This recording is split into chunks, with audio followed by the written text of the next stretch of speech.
Welcome, traveler, to Tales of History. Tonight, we journey to ancient Persia, to a time when heroes walked among mortals, when demons lurked in desert shadows, and when the greatest champion the world has ever known undertook 7 impossible trials. Close your eyes now. Let the weight of the day fall away. Feel yourself sinking deeper into comfort as I tell you the tale of Rostam, the mighty warrior of Persia, son of Zal, descendant of heroes, beloved of kings. This is a story from the Shahnameh, the Book of Kings, written over 1,000 years ago by the poet Ferdowsi. But the legends are far older still, whispered around fires in the ancient Iranian plateau, sung by minstrels in the courts of emperors. Tonight, you need do nothing but listen. Let your breathing slow. Let my words carry you across mountains and deserts, through battles and wonders, as we follow Rostam on his greatest adventure, the 7 trials, undertaken to save a captured king and secure the future of Persia itself. Settle in, get comfortable, and let us begin. In the ancient land of Persia, in the days when the earth was young and magic still flowed through the veins of the world, there lived a warrior named Rostam. He was not like other men. From birth, he had been marked by destiny. His father, Zal, had been abandoned as an infant for his white hair, raised by the magical Simurgh bird on Mount Alborz. His grandfather, Sam, was a legendary champion, and Rostam himself had grown to a size and strength that made ordinary warriors seem like children. By the time Rostam reached manhood, he stood taller than any man in Persia. His arms could bend iron, his voice could make mountains tremble. But more than his strength, it was his heart that made him great. He was loyal, brave, and true, devoted to his king and his people above all else. Rostam's greatest companion was his horse, Raksh. This was no ordinary steed. Raksh was enormous, with a coat that shimmered like rose petals dipped in gold. The horse had chosen Rostam when the hero was still young, and together they had become inseparable, facing every danger as one. Now, in those days, the king of Persia was Kavus, a ruler of great ambition but sometimes questionable wisdom. Kavus had heard tales of the land of Mazandaran, a realm of wonder and terror far to the north, ruled by demons and filled with magic. Against the advice of his counselors, the king decided he would conquer this mysterious land. "I am king of Persia," Kavus declared. "No realm should stand outside my domain. We shall march to Mazandaran and bring it under our rule." The wise men of the court shook their heads. "My lord," they said, "Mazandaran is not a land for mortal men. It is ruled by demons, by divs and magic. Many have ventured there. None have returned." But the king would not listen. Pride filled his heart, and he assembled a great army. Thousands of warriors, the finest in Persia, gathered beneath his banner. And northward they marched toward the mysterious, demon-haunted land of Mazandaran. For weeks they traveled through the wilderness. The way was hard, the roads poor. But the army pressed on, driven by their king's ambition. And then, one night, as they camped in a dark forest at the very border of Mazandaran, disaster struck. The demons had been watching. The White Div, the most terrible of all the demons of Mazandaran, along with his demon sorcerer Ulad, commanded their forces to attack. As the Persian army slept, magic fell upon them like a dark mist. Warriors woke screaming, their eyes burning as if filled with hot sand. By morning, the entire army, including King Kavus himself, was blind. Helpless and afraid, the Persians were captured.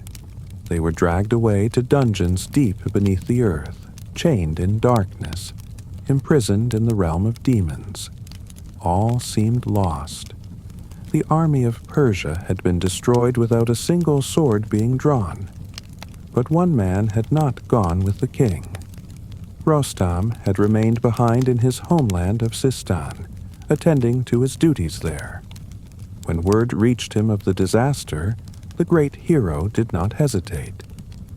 "Prepare my armor," he commanded. "Saddle Raksh. I ride tonight for Mazandaran." His father, Zal, embraced him.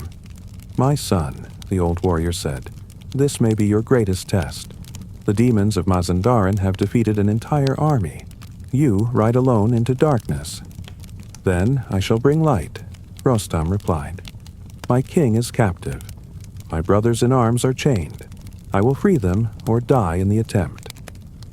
That very night, as the moon rose over the desert, Rostam mounted Raksh. The great horse stamped and snorted, eager for the journey. Rostam wore his leopard skin coat, carried his great bow, and at his side hung his ancestral sword. He needed no army. He was an army unto himself.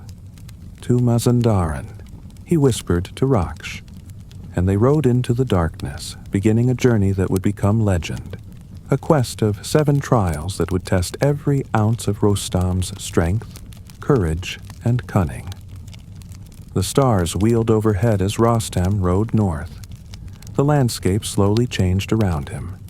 The familiar desert gave way to strange, wild places. Ancient forests loomed on either side of the road. Mountains rose in the distance, their peaks lost in clouds. Rostam pressed on without stopping, driven by the knowledge that every moment of delay meant another moment of suffering for his king and his countrymen. Let yourself sink deeper now into comfort. Feel the rhythm of Raksh's hooves, steady and strong. You are traveling with Rostam into the unknown.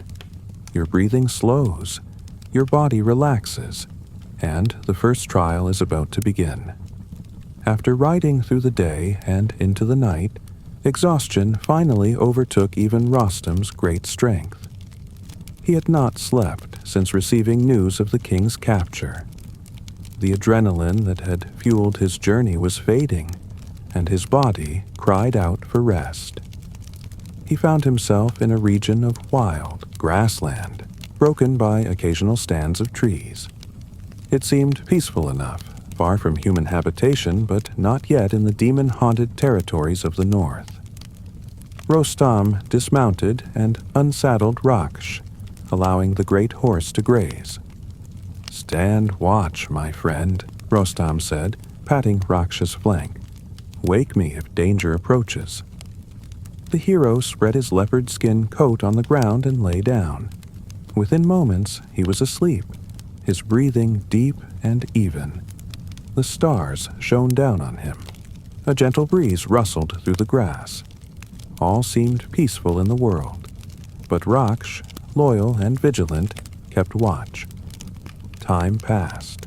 The moon climbed higher in the sky, and then, from the darkness at the edge of the grassland, a shadow moved.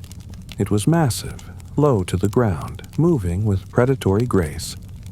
As it emerged into the moonlight, its form became clear.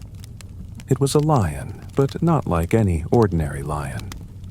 This beast was enormous, its mane thick and dark as midnight, its eyes glowing with feral hunger. It was a lion of the wild places, a creature that had never known the fear of men. A king of beasts encountering a sleeping man who seemed like easy prey. The great lion crept closer, muscles rippling beneath its tawny hide, its eyes fixed on the sleeping Rostam. Here was a meal, large and helpless. The lion's mouth opened slightly, revealing fangs as long as daggers. It gathered itself, preparing to spring. But Raksh was watching. The moment the lion began its charge, the great horse whinnied loudly and reared up. His front hooves crashed down, shaking the earth. The lion skidded to a halt, shocked by this challenge from a mere horse. Raksh positioned himself between the predator and his sleeping master, pawing the ground, ears flattened back in warning. The commotion woke Rostam. He sat up quickly, hand moving to his sword, his warrior's instincts snapping him from sleep to full alertness in an instant. He saw Raksh in a defensive posture, saw the enormous lion circling, looking for an opening. Rostam's eyes widened. This was no ordinary beast. The lion was massive, its power evident in every movement. But then Rostam's expression changed. He stood slowly, drawing himself to his full, towering height. A smile crossed his face, not of fear, but of respect for a worthy opponent. "So," Rostam said quietly, "you would attack me in my sleep? Let us see how you fare against Rostam awake." The lion, hearing the hero's voice, turned its full attention to this strange, fearless man. For a moment, predator and hero regarded each other. The lion saw no fear in Rostam's eyes, only challenge. Something ancient and instinctive stirred in the beast's mind, a primal recognition of a superior force. But pride and hunger drove the lion forward. With a roar that split the night, it charged. Rostam did not reach for his sword. He did not notch an arrow to his bow. Instead, he stepped forward to meet the lion with his bare hands. As the great cat leaped, jaws wide, claws extended, Rostam moved with speed that belied his massive size. He sidestepped the attack, and his hands closed around the lion's body. What happened next would have been impossible for any other man. Rostam's arms, thick as tree trunks, bulging with muscle earned through a lifetime of legendary labors, squeezed. The lion struggled, twisting and roaring, its claws raking Rostam's leopard skin coat, but unable to penetrate. Rostam lifted the beast off the ground, holding it as easily as a man might hold a dog. The lion's roars turned to confused, frightened sounds. Never had it encountered such strength. Rostam squeezed harder, his face calm, his breathing steady. There was no anger in his expression, only determination. And then, with one final, terrible pressure, he broke the lion's back. The great beast went limp. Rostam laid it gently on the ground. The first trial was complete. Raksh approached, nuzzling Rostam's shoulder. The hero patted his loyal horse. "Well done, my friend. You saved my life tonight. I will not forget it." But then Rostam's expression grew stern. He looked at Raksh seriously. "But you should have woken me sooner. What if it had been something more dangerous? Promise me, from now on, wake me at the first sign of danger, no matter what." Raksh snorted and tossed his mane, as if to say, "Did you not see me handle the situation perfectly well?" Despite his exhaustion, despite the adrenaline still coursing through his veins from the battle, Rostam smiled. He returned to his makeshift bed, and this time, with Raksh even more vigilantly watching, he slept deeply, restoring his strength for the trials ahead. The night passed peacefully. The body of the great lion lay cooling in the grass, testimony to Rostam's incredible strength. And as the first light of dawn touched the horizon, Rostam woke, refreshed and ready. He saddled Raksh, checked his weapons, and continued northward toward Mazandaran and the demon realm. The first trial was behind him. 6 more lay ahead. Let your body relax even more deeply now. Feel the tension draining away from your shoulders, your neck, your back. You are safe, like Rostam with faithful Raksh standing guard. Your breathing is slow and steady, and we continue our journey together into the ancient Persian tale. As the morning sun rose higher, Rostam found himself leaving the grasslands behind. The landscape was changing, becoming more desolate with each passing hour. Green gave way to brown, then to yellow, and finally to the pale, sun-bleached color of sand and stone. By midday, Rostam realized he had entered a vast desert.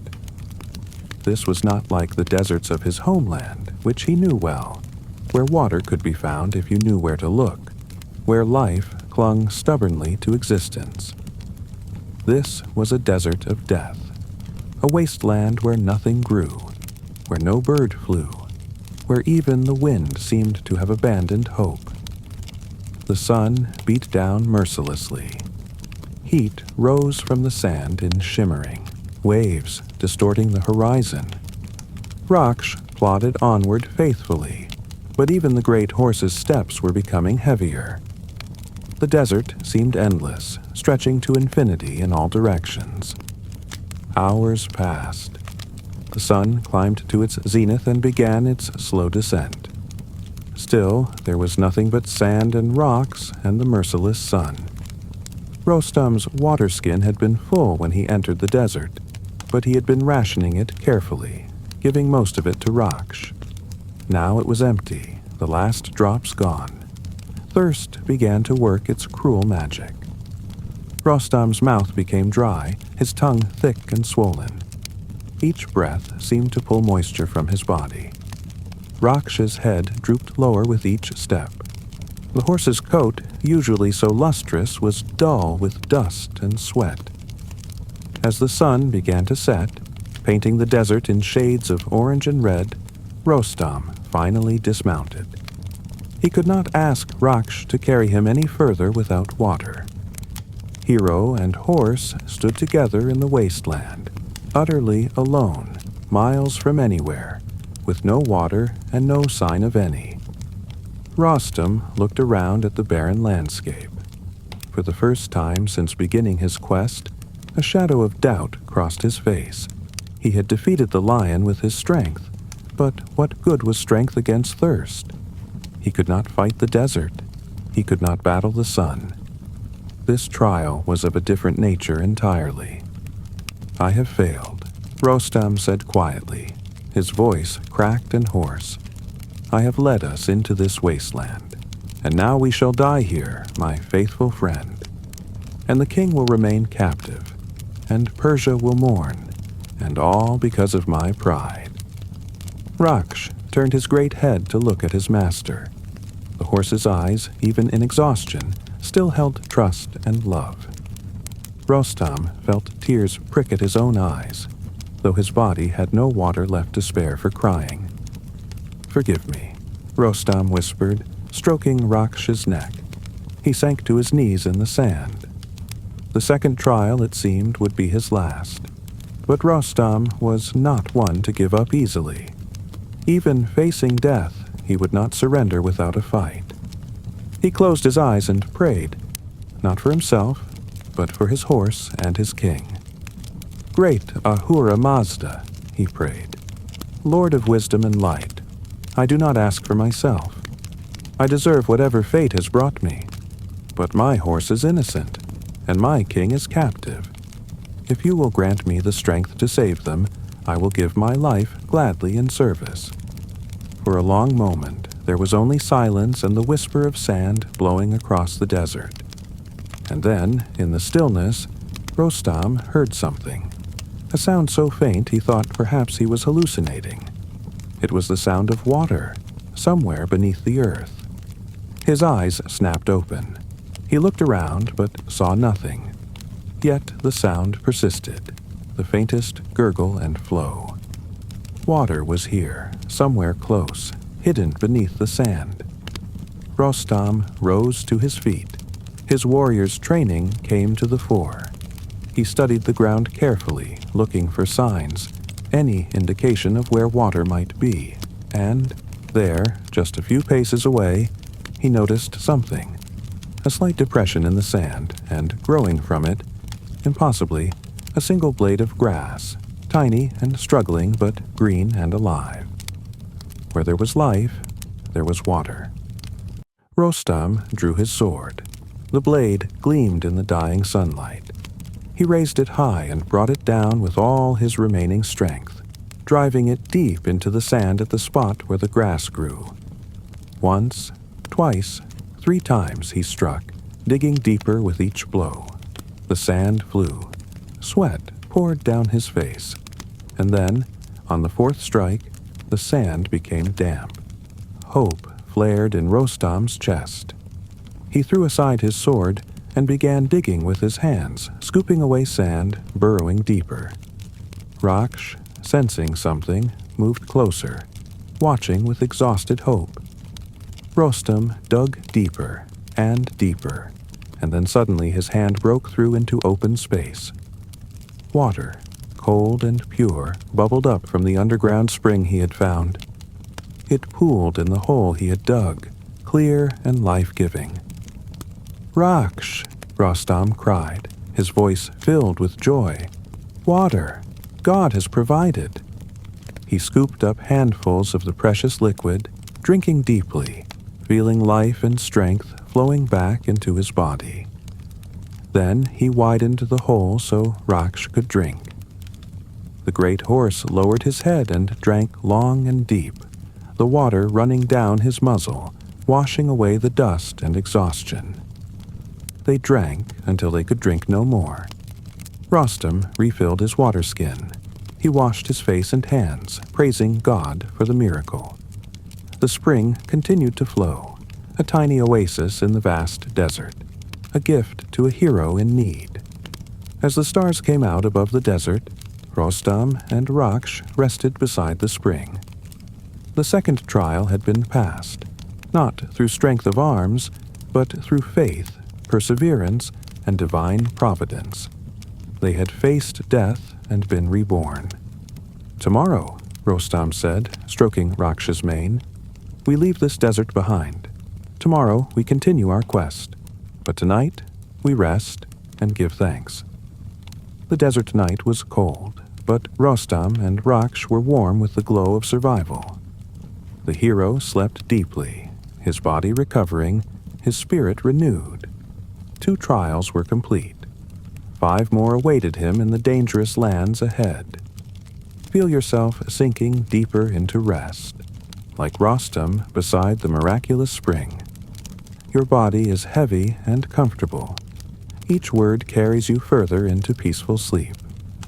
The journey continues, but you need do nothing but listen and drift. Rostam woke before dawn, as was his habit. The desert stars were still bright overhead, and the air was cool and still. He and Raksh drank once more from the spring, filled the water skin to the brim, and set out before the sun could rise to punish the desert with its heat. By maintaining a steady pace and traveling in the cooler hours of early morning, they crossed the remainder of the desert before midday. The landscape began to change again. Rocks appeared, then hills, then the first struggling vegetation. After noon, they were climbing into foothills, leaving the desert far behind. As evening approached, Rostam found himself in a region of forests and ravines. It was a wild, beautiful place, untouched by human hands. Ancient trees grew thick and tall. Streams gurgled through rocky channels. Birds called from the canopy overhead. After the desolation of the desert, it seemed like paradise. But there was something about this forest that made Rostam uneasy. It was too quiet. The birds called, yes, but there was a nervous quality to their songs. The very air seemed to hold its breath. Raksh, too, was uneasy, his ears constantly swiveling, his nostrils flaring as he tested the wind. "Easy, my friend," Rostam murmured. "We are both tired and seeing shadows where there are none." They found a clearing beside a stream, a perfect place to camp. There was water for drinking, grass for Raksh to graze, and trees to shelter them from the wind. Rostam unsaddled his horse and prepared for another night of rest. But this time, remembering the lion, he kept his weapons close at hand. As darkness fell, Rostam lay down on his leopard skin coat. But sleep did not come easily. The forest was too quiet now. Even the birds had stopped calling. The only sound was the babbling of the stream and Raksh's quiet movements as the horse grazed nearby. Rostam's hand rested on the hilt of his sword. His warrior's instincts were screaming that something was wrong. But what? He saw nothing, heard nothing unusual. Perhaps it was just exhaustion playing tricks on his mind. Finally, fatigue overcame caution. Rostam's eyes closed, and he drifted into an uneasy sleep. How long he slept, he never knew. It might have been minutes or hours. But he was awakened by Raksh's warning whinny, even louder and more alarmed than when the lion had attacked. Rostam's eyes snapped open, and his hand closed on his sword hilt. He was on his feet in an instant, blade drawn, searching the darkness for the threat. At first, he saw nothing. The clearing was empty. The forest was still. But Raksh was backing away from something, eyes wide with fear. And then Rostam heard it, a sound that made his blood run cold. It was a hissing, vast and terrible, like all the snakes in the world speaking as one. From the darkness at the edge of the clearing, a shape emerged. At first, it seemed like a trick of the shadows, too large to be real. But as it moved into the moonlight, Rostam saw the truth, and even his brave heart faltered. It was a dragon. Not a dragon of the small serpentine variety, but a true dragon, a creature from the ancient days of the world. Its body was as thick as a tree trunk and seemed to stretch forever, coiling and uncoiling as it moved.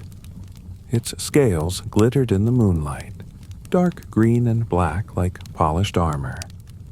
Its head was enormous, with eyes that glowed like coals and jaws that could swallow a horse whole. The dragon had been sleeping somewhere in the forest, in some deep cave or hidden lair. Rostam's presence had awakened it, and now it was hungry. It regarded the hero with ancient, intelligent eyes, eyes that had seen kingdoms rise and fall, eyes that held neither mercy nor malice, only the cold certainty of the hunt. For a moment, Rostam stood frozen. This was a creature from legend, from the old stories his father had told him. He had not truly believed such things still existed in the world. But here it was, real and terrible, and looking at him like he was prey. The dragon opened its mouth and roared. The sound shook the trees. Birds erupted from the canopy in terrified flight. Even Rostam, hero of Persia, took an involuntary step backward. The dragon's breath was foul, carrying the stench of rot and ancient death.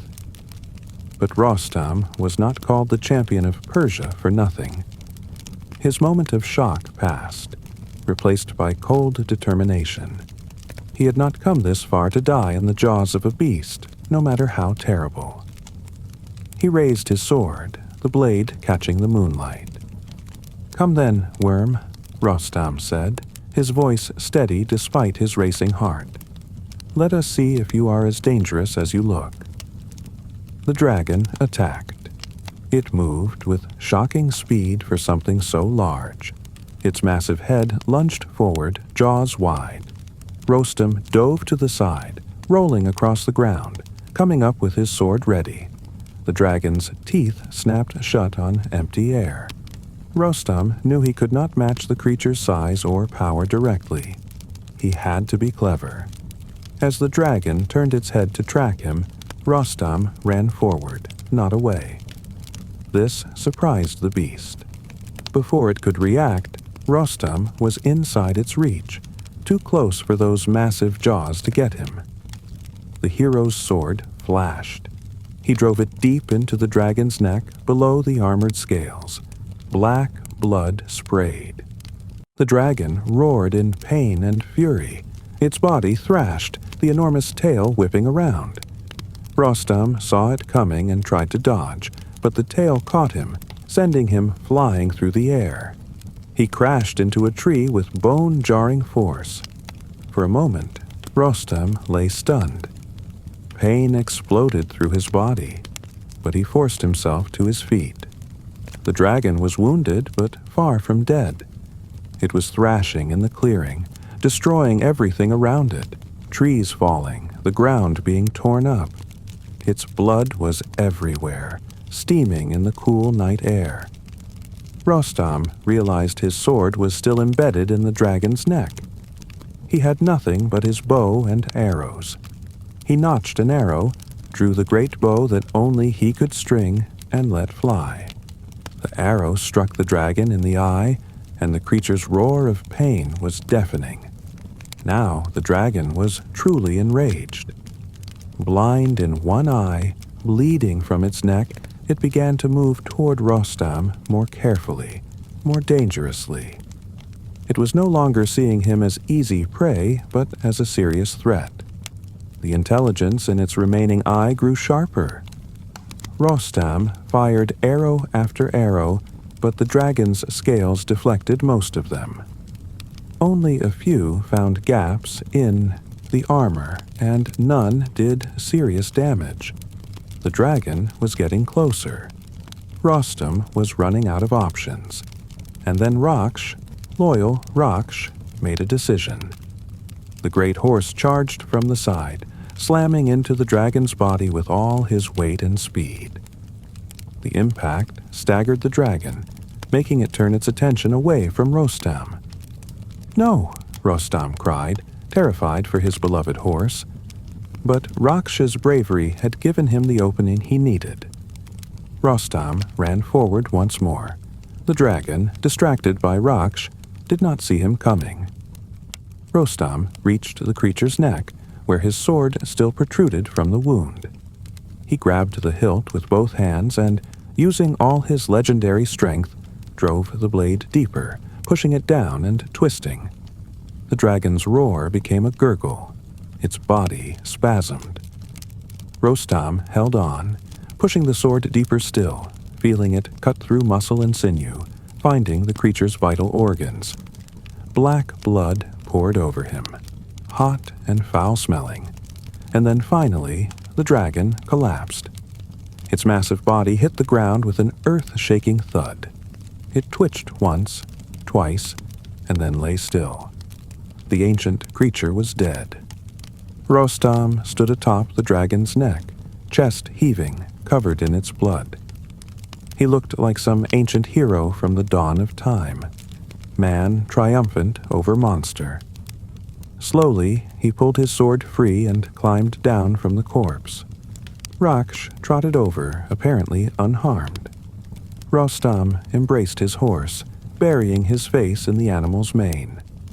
"You saved me again, my friend. I owe you my life twice over now." The clearing was destroyed, but the dragon was dead. The third trial was complete. Rostam cleaned his sword and his body in the stream, washing away the dragon's blood. As dawn broke over the forest, hero and horse left the scene of the battle, continuing their journey northward.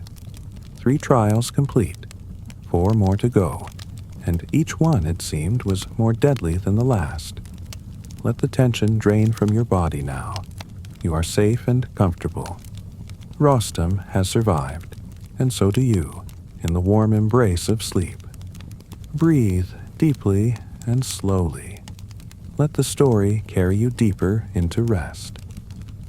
The days blurred together as Rostam pushed northward. The landscape continued to change, becoming ever more strange and wild. He passed through dark forests where the trees seemed to whisper secrets. He crossed mountains where the snow never melted, even in summer. He traversed valleys shrouded in perpetual mist. Each day brought new challenges. The weather grew colder. Food became scarce. But Rostam and Raksh pressed on, driven by loyalty and duty. The memory of his imprisoned king drove Rostam forward, allowing no rest, permitting no delay. On the fourth day after slaying the dragon, as evening was falling, Rostam emerged from a dense forest into a region of rolling meadows. After the gloom of the forest, the open space and soft grass were a welcome sight. And there, in the distance, Rostam saw something even more welcome. The flickering light of a fire, and what appeared to be a feast laid out on fine carpets. As he drew closer, Rostam could hardly believe his eyes. In the middle of the wilderness, far from any human habitation, someone had prepared a lavish meal. Roasted meats, fresh bread, fruits, wine, all spread out on carpets and cushions. And beside the feast, playing a stringed instrument, sat a young woman of extraordinary beauty. She was dressed in fine silks, her dark hair flowing loose over her shoulders. Her fingers danced across the strings of her instrument, creating music that was hauntingly beautiful. When she saw Rostam approaching, she smiled warmly and set aside her instrument. "Welcome, traveler," she called out, her voice like honey. "You look weary and hungry. Please, share my meal. It is rare to see another person in these lonely lands." Rostam was immediately suspicious. Nothing about this situation made sense. What was a lone woman doing in the wilderness? Where had this feast come from? Why was she not afraid of him, a large, armed stranger appearing out of the darkness? But he was indeed weary and hungry. The dragon's blood had ruined most of his food supplies, and he had eaten little in recent days. The smell of the roasted meat made his mouth water. Perhaps, he thought, she was a traveler like himself, or the daughter of some local lord, out on a hunt or adventure. Rostam dismounted and approached cautiously, his hand never far from his sword. "You are kind to offer hospitality, lady, but what are you doing alone in such a dangerous place?" The woman laughed, a sound like bells. "I might ask you the same question, brave warrior. But come, eat first. Questions can wait until your hunger is satisfied." She gestured to the food, and Rostam felt his resolve weakening. He sat down on one of the cushions, still wary but willing to accept the offered hospitality. The woman poured wine into a golden cup and handed it to him.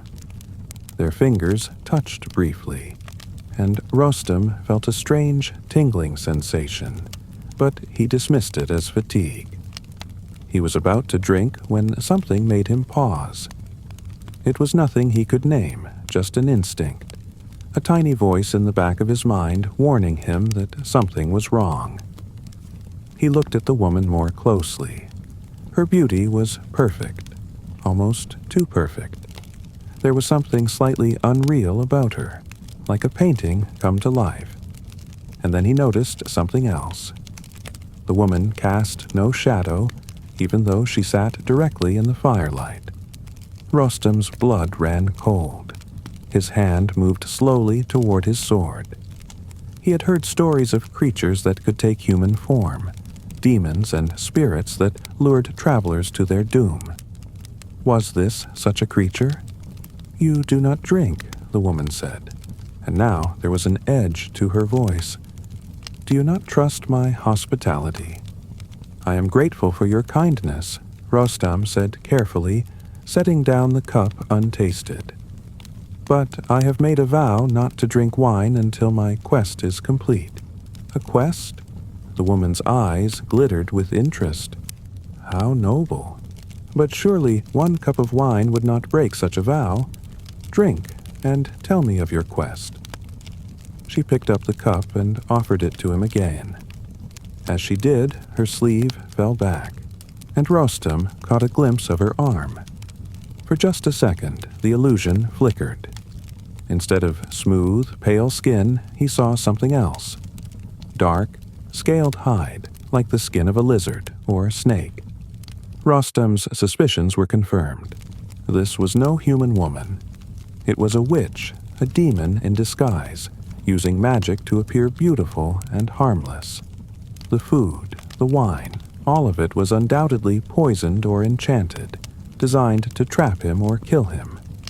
But Rostam did not let his realization show on his face.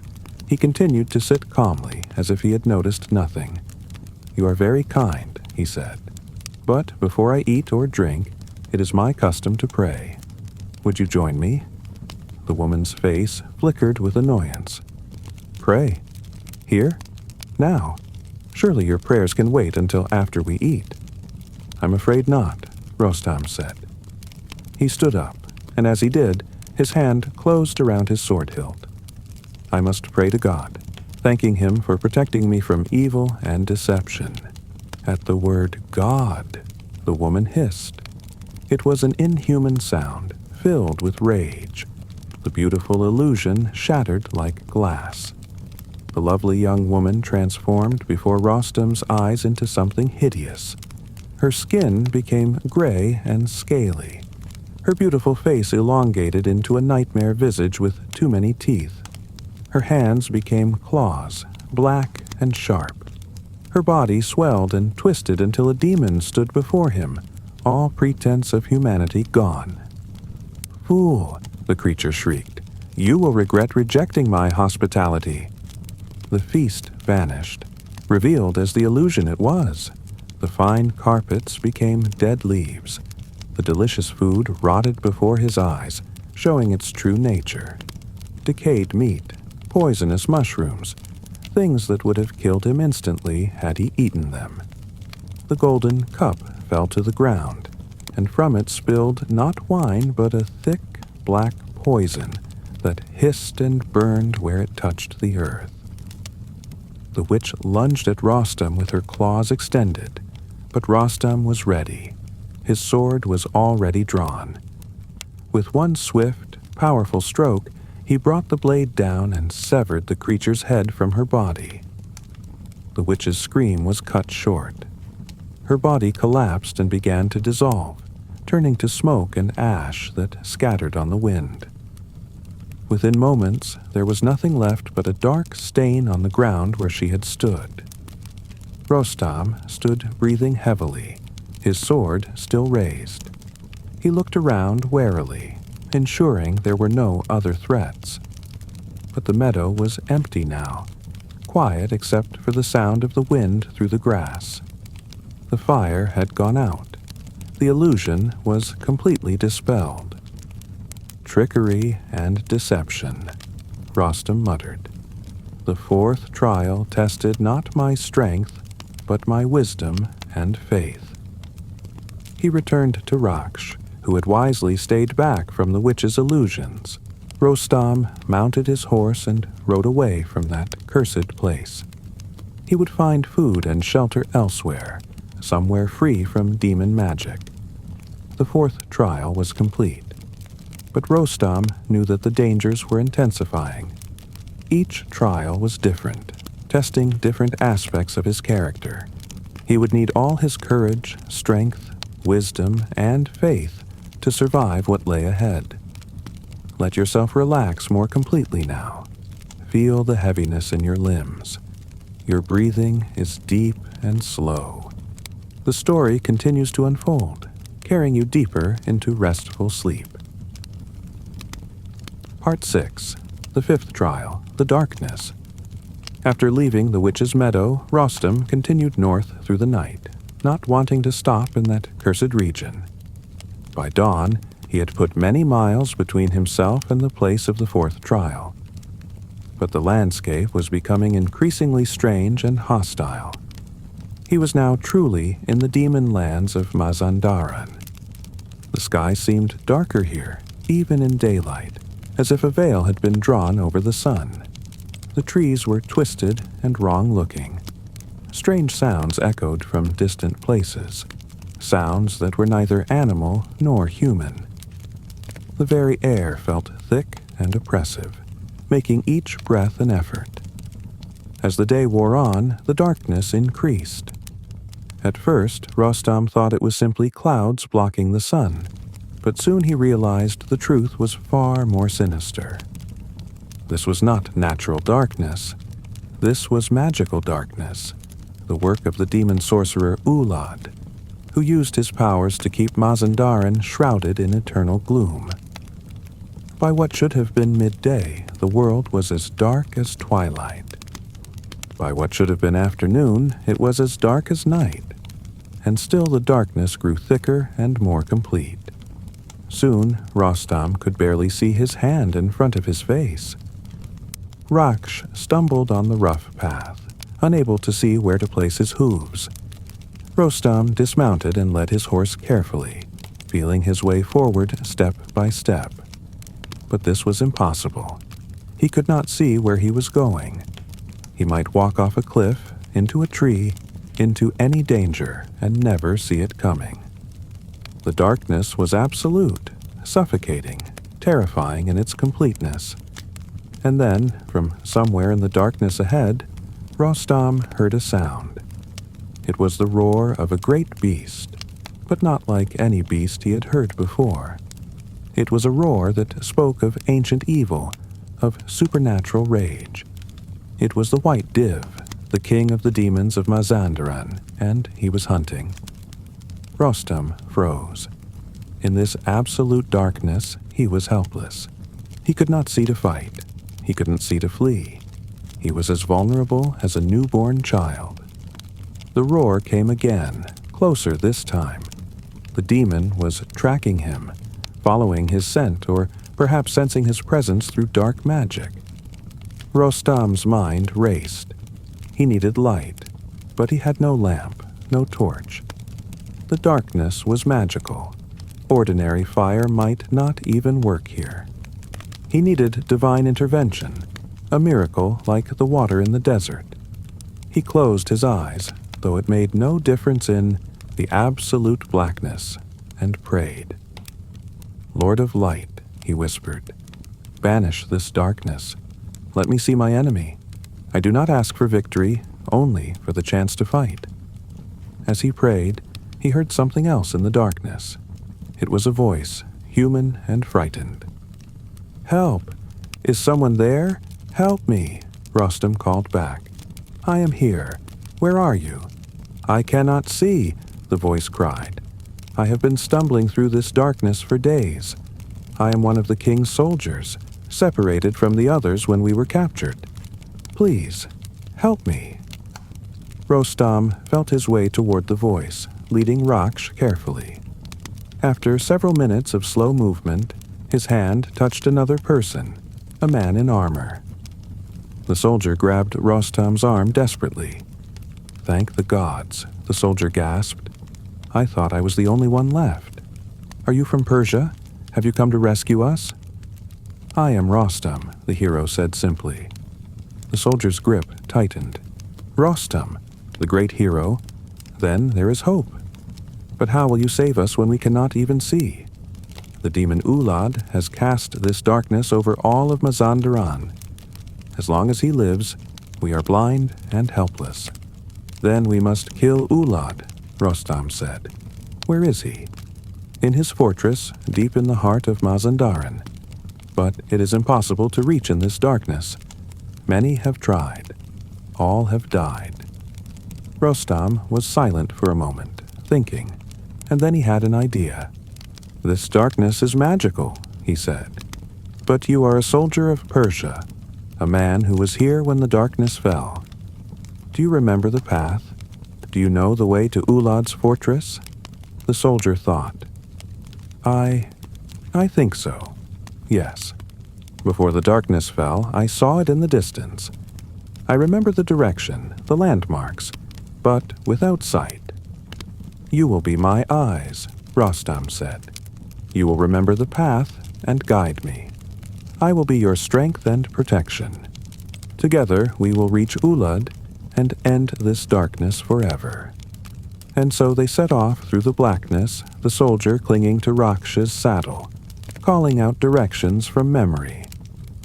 20 paces forward. Now bear left.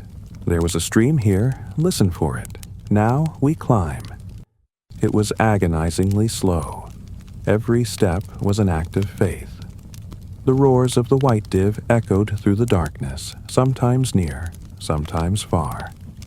Several times other demons passed close by, and Rostam and the soldier had to stand perfectly still, barely breathing until the danger passed. Hours passed. Or perhaps it was days. In the absolute darkness, time lost all meaning. But the soldier's memory proved true. Slowly, step by step, they made their way deeper into Mazandaran, toward the source of the darkness itself. And then, finally, the soldier whispered, "The fortress. It should be just ahead. I remember. There was a great wall and a gate. Can you feel anything?" Rostam reached out in the darkness. His hand touched cold stone. A wall. He felt along it until he found a gate. It was locked, but locks meant nothing to Rostam. He put his shoulder to it and pushed. The gate groaned and burst inward with a crash that echoed through the darkness. "Who dares?" a voice roared from within. It was a voice of power and malice. "Who enters the fortress of Ulad the sorcerer?" "I am Rostam of Persia," the hero called back into the darkness, "and I have come to end your darkness forever." Ulad laughed, a sound like breaking bones. "Fool, you cannot fight what you cannot see. I am the master of darkness. Here, I am invincible." Magic crackled through the air. Rostam heard the soldier gasp and fall. Some spell had struck him. Rostam drew his sword, useless as it seemed in the absolute blackness. He could not see his enemy.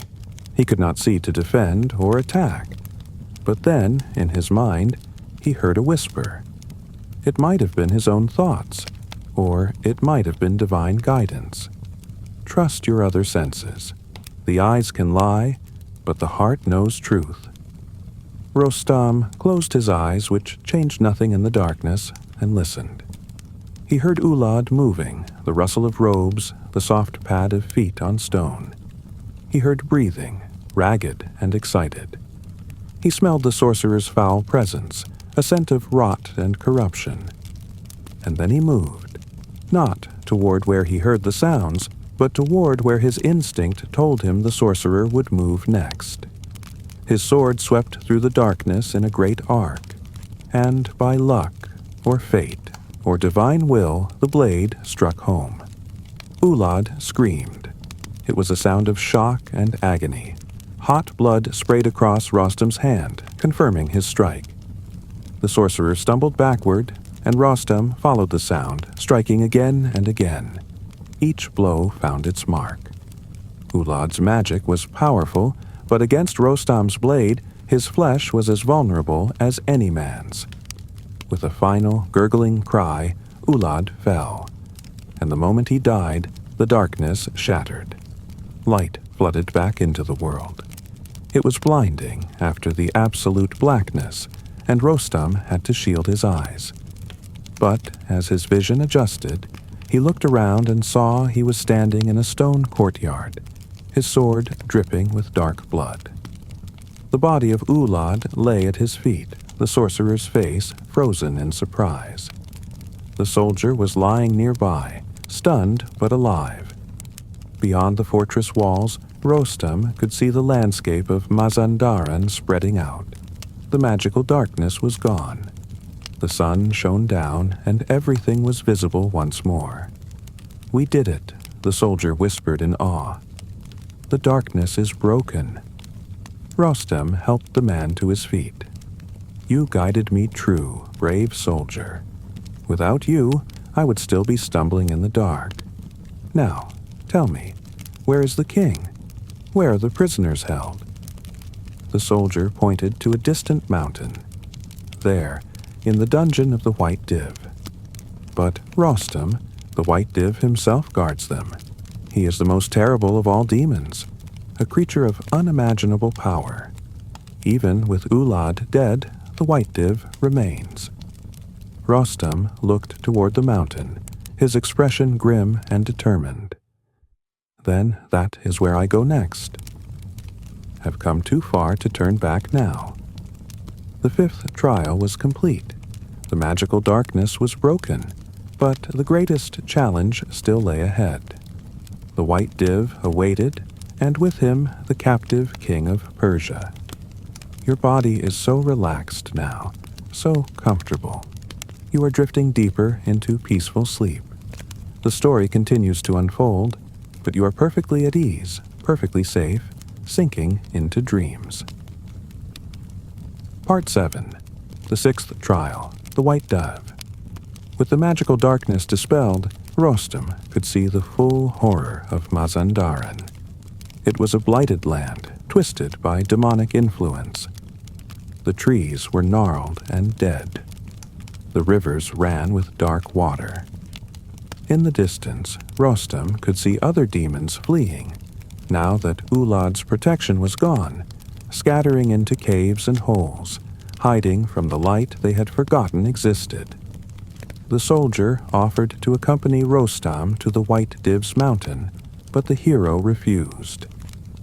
"You have done enough, brave one. Return to the others. Tell them help has come. I will face the White Div alone." "But Rostam—" "Alone," Rostam said firmly. "This is my burden to bear." The soldier bowed and departed, making his way toward where other captured Persians were held in smaller prisons throughout Mazandaran. Rostam mounted Raksh and began the journey to the mountain. It took a full day to reach it. The mountain rose from the blighted landscape like a jagged tooth, black and forbidding. At its base, Rostam found a vast cave entrance, so large that 100 men could have walked through it side by side.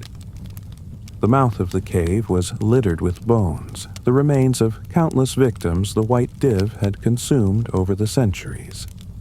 Rostam dismounted and looked at Raksh. "Stay here, my friend. If I do not return by tomorrow's dawn, flee this place. Return to Persia and tell my father how I died." Raksh snorted and tossed his head, as if to say he would do no such thing. But he remained at the cave entrance as Rostam entered alone. The cave was vast and dark, but after the magical darkness, ordinary darkness held no fear for Rostam. He could see well enough, and what he saw made his skin crawl. The walls were covered in dark stains and scratches. The floor was uneven, covered in debris and bones. The smell was overwhelming, a stench of death and decay that made his eyes water. Deeper and deeper, Rostam went into the mountain. The cave became a tunnel, then a series of caverns. And finally, after what seemed like hours of descent, he emerged into an enormous underground chamber. It was lit by a strange, phosphorescent glow that came from the rocks themselves. The chamber was so large that its far walls were lost in shadow. And there, in the center of the chamber, Rostam saw them. His countrymen, his brothers in arms, the army of Persia. They were chained to the walls, hundreds of them, their eyes still clouded from the blindness the demons had inflicted. They could not see, but they could hear. At the sound of Rostam's footsteps, they stirred and called out. "Who's there? Is it another demon come to torment us?" "It is I," Rostam called back. "Rostam of Persia. I have come to free you." A murmur ran through the prisoners. Disbelief and hope mingled together. And then one voice, stronger than the others, called out. It was King K. Kavas himself. "Rostam, is it truly you?" "Oh, thank the gods. But how did you come here? How did you pass the trials?" "That is a tale for another time, my king," Rostam replied. "Where is the White Div? Where is the demon who holds you captive?" "He went to hunt," another voice called. "But he will return soon. Rostam, you must flee. The White Div is invincible. His strength is greater than any mortal's. His hide cannot be pierced by weapons. He has lived for 1,000 years and killed 1,000 heroes. Even you cannot defeat him." "We shall see," Rostam said quietly. He began to examine the chains that held the prisoners. They were massive things, forged from some dark metal that felt cold and wrong to the touch. But chains were meant to be broken, and Rostam was the breaker of chains. He took hold of the nearest set and pulled. His muscles bulged, his face reddened with effort. And slowly, impossibly, the chains began to give. With a screech of tortured metal, they snapped. Rostam moved from prisoner to prisoner, breaking their chains. It was exhausting work even for him, but he did not stop. One by one, the soldiers were freed. They stood on shaky legs, weak from captivity, but free at last. He was freeing the king himself when a sound echoed through the chamber. It was a roar, deep and terrible, that shook the very mountain. The white div had returned. "Run!" Rostam commanded. "All of you, run! Find the exit and flee this place." "But you," the king began. "I will face the demon. You must escape. That is a royal command, my king. Go." The freed prisoners began to move toward the tunnel Rostam had used to enter. They supported each other, the sighted helping the blind. King K. Kavis hesitated, unwilling to abandon the hero who had saved him, but his soldiers urged him on. Slowly, the chamber emptied. Rostam stood alone in the center of the vast space and waited. The ground began to shake. The roaring grew louder. And then, from the largest of the tunnel entrances on the far side of the chamber, he appeared. The white div. He was enormous, easily 3 times Rostam's height, and Rostam was taller than any normal man. His skin was pale, almost white, giving him his name, but it was not the white of snow or purity. It was the white of death, of things that had never seen the sun. His body was massively muscled, arms as thick as tree trunks, legs like pillars. His face was a nightmare, with a mouth full of fangs and eyes that glowed red in the dim light. The white div saw Rostam and laughed. The sound was like an avalanche. "A human," the demon said, his voice making the rocks shake. "A single, tiny human. Have you come to free my prisoners, little man? Have you come to challenge me?" "I am Rostam," the hero replied, his voice calm despite the fear that gripped his heart. "Champion of Persia. And yes, I have come to challenge you. The prisoners are free. Your reign of terror ends today." The white div laughed again. "Rostam, I have heard of you. The great hero, the mighty warrior. How many of your kind have stood where you stand, little hero? How many have boasted of their strength and courage? I have lost count of the heroes I have killed. You will simply be one more." "Then stop talking," Rostam said, "and let us begin." The white div charged. The demon moved with terrifying speed for something so large. His footsteps shook the chamber. His fist, large as a boulder, swung toward Rostam. The hero dove aside, and the fist struck the ground where he had been standing, cracking the stone. Rostam's sword was in his hand. He slashed at the demon's leg as he rolled past. The blade struck the white div's hide and bounced off. The demon's skin was like iron, impervious to weapons. The warnings had been true. The white div could not be harmed by ordinary means. The demon turned and struck again. This time his fist caught Rostam a glancing blow that sent the hero flying across the chamber. Rostam crashed into the wall hard enough to crack the rock. Pain exploded through his body. Ribs broke. Blood filled his mouth. For a moment, Rostam lay stunned. His vision swam. He could barely breathe. The white div was striding toward him, confident in his victory. Is that all the famous Rostam can do? The demon mocked. I am disappointed. I expected more from Persia's greatest hero. Rostam forced himself to his feet. Every movement was agony. He spat blood and raised his sword again. His mind was racing. The demon could not be cut. His strength was superior. How could Rostam possibly win? And then he remembered something. A conversation with his father long ago. A story about the demons of the old world. Demons had great power, yes, but they also had weaknesses. And the greatest demons had their power concentrated in one place, in an organ that, if destroyed, would kill them instantly. The demon's liver. That was the white div's weakness. If Rostam could tear out the demon's liver, the creature would die. But how to reach it when his skin could not be pierced? The white div attacked again. This time, Rostam was ready. He didn't try to block or dodge. Instead, he charged forward to meet the demon, running directly at him.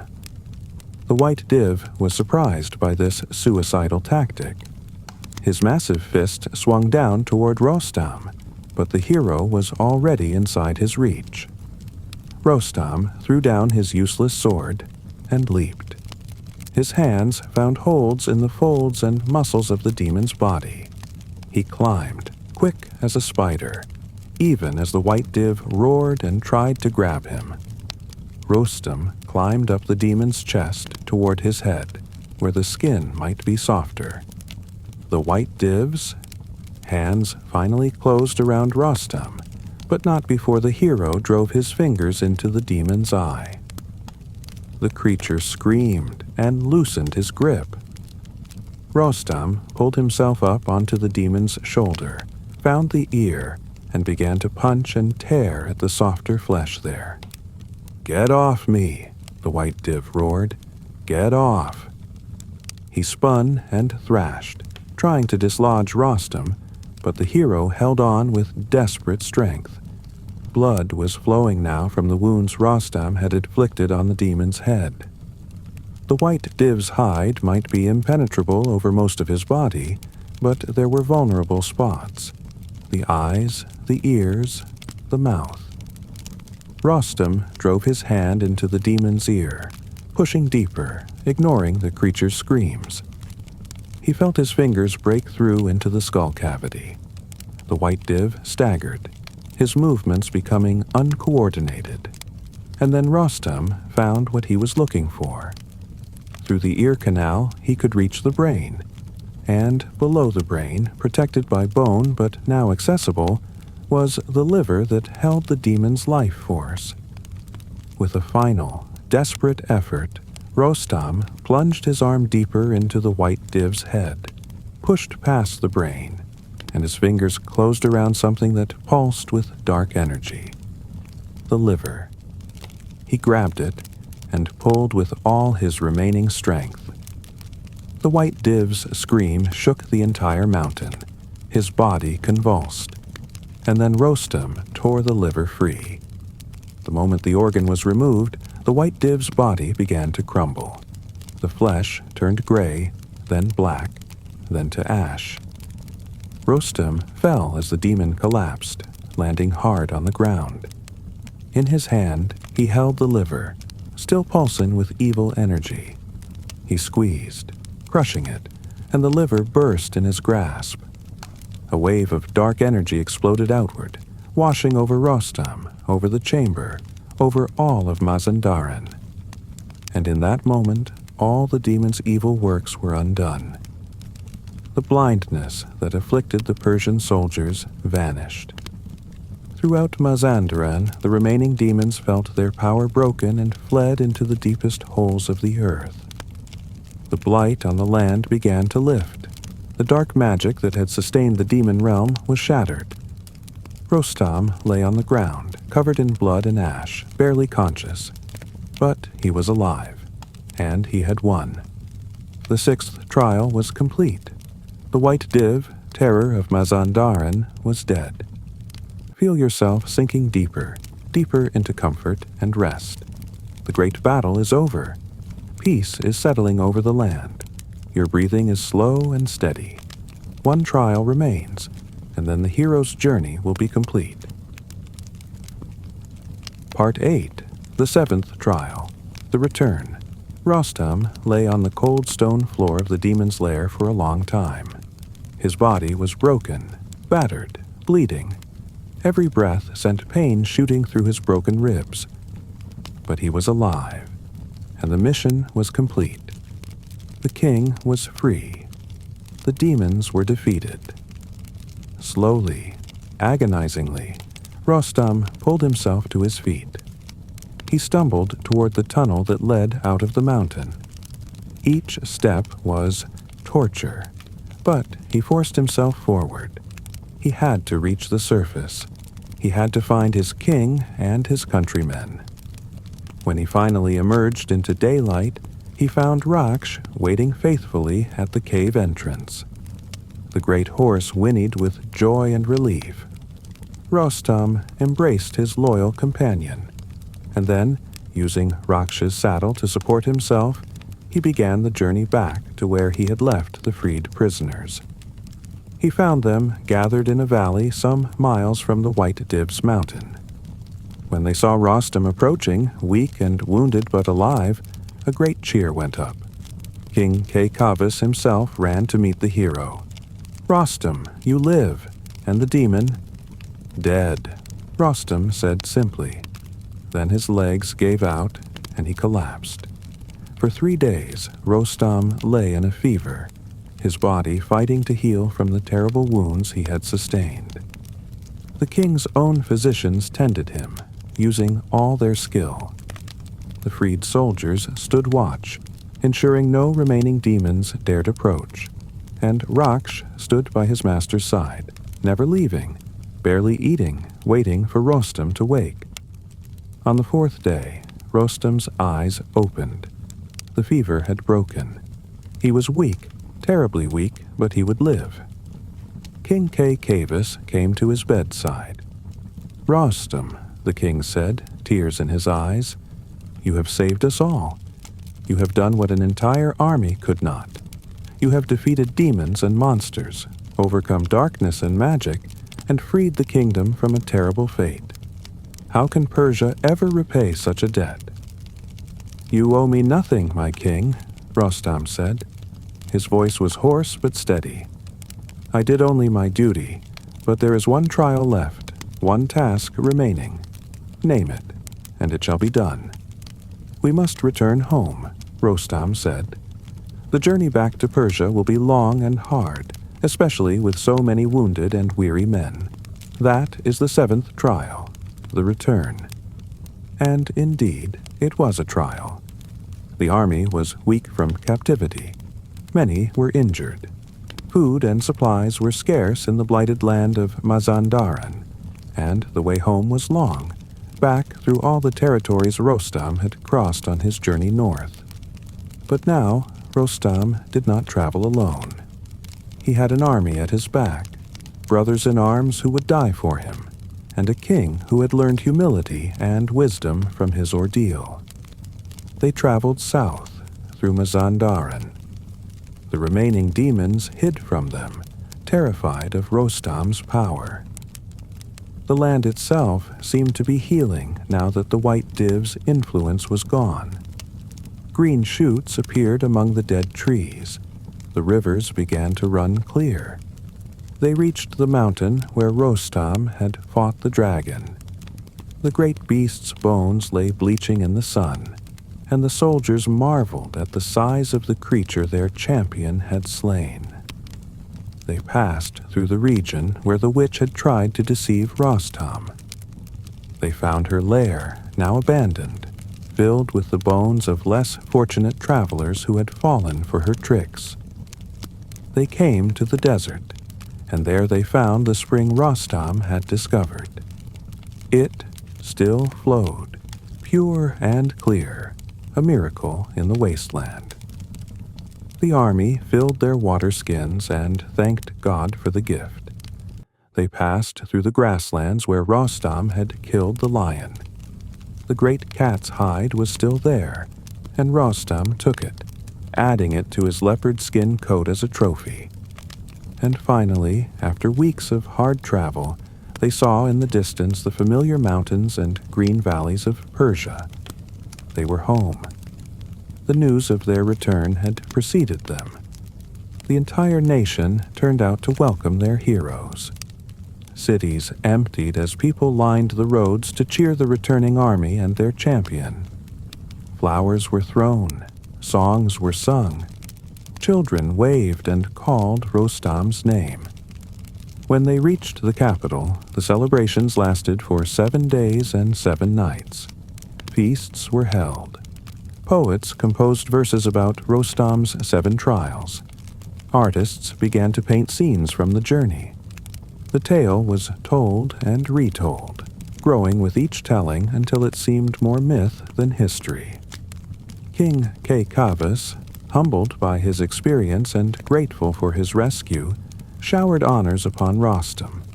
He offered gold, lands, titles, anything the hero desired. But Rostam accepted only what was fitting and nothing more. "I am a warrior," Rostam said. "I need no riches beyond what allows me to serve Persia. Give the rewards to the soldiers who suffered in captivity. Care for their families. That is all I ask." And so it was done. The soldiers were rewarded, their families were provided for, and Rostam returned to his homeland of Sistan, to his father and his people, carrying with him only his weapons, his horse, and his honor. The 7th trial, the trial of return, was complete. Rostam's quest was ended. He had left as a hero and returned as a legend. His name would be remembered for all time, the greatest champion Persia had ever known. And in the quiet nights that followed, when the celebrations had ended and life returned to normal, Rostam would sit with Raksh under the stars and remember. He would remember the lion and the desert, the dragon and the witch, the darkness and the demon. He would remember the friends he had saved and the king he had served, and he would know that he had done his duty, and that was enough. Feel yourself drifting now, deeper and deeper into peaceful sleep. The story is ending, but your rest continues. The hero has returned home. All is well. All is safe. All is peaceful. And so ends the tale of Rostam's 7 trials, one of the great epics of ancient Persia, a story of courage and strength, of loyalty and faith, of a hero who faced impossible odds and emerged victorious. But the story of Rostam does not end here. He had many more adventures, many more battles, many more victories. He served Persia for a lifetime, protecting his people, defending his king, fighting evil wherever it appeared. And even after his death, his legend lived on, inspiring heroes for generations to come. These ancient stories, from the Shahnameh and other Persian epics, remind us of timeless truths. That courage matters, that loyalty is a virtue, that even the mightiest heroes need faithful companions, and that faith can overcome any darkness. As you drift into sleep now, carry with you the spirit of these tales. Let them fill your dreams with adventure and wonder. Let Rostam's courage inspire your own. Let Raksh's loyalty remind you of the importance of faithful friendship. Let the 7 trials teach you that any challenge, no matter how impossible it seems, can be overcome with determination and faith. Sleep well, dear listener. Tomorrow brings its own challenges and adventures. But tonight, rest in the knowledge that heroes walked this earth, that great deeds were done, and that their stories live on, whispered in the darkness, sung by poets, told by voices like mine to listeners like you. Thank you for joining Tales of History on this journey through ancient Persia. May your dreams be filled with wonder, and may you wake refreshed and ready for whatever trials your own life may bring. Good night, sleep well, and remember, you carry within you the same spirit that drove Rostam through his 7 trials. You are stronger than you know. Rest now. The story is complete, and sleep awaits.